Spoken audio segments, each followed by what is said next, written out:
اجتماع غبار و خاک در درون قالی مکان مناسبی برای زندگی انواع حشرات مانند بید است که میتواند الیاف پشم را جویده از بین ببرد.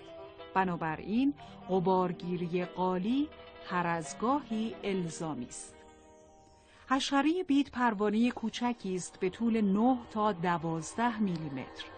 پروانه‌های ماده در طول 2 تا 3 هفته حدود 100 تخم در محل تاخوردگی‌های قالی و یا سایر منسوجات پشمی می‌گذارند.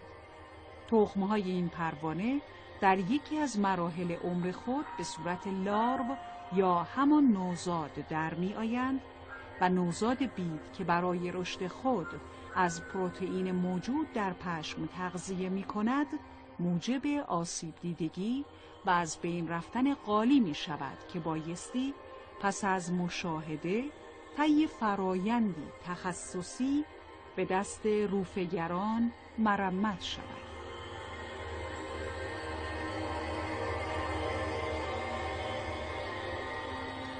برای مقابله با بیدزدگی استفاده از تنباکو و حبه‌های نفتالین بسیار مفید است.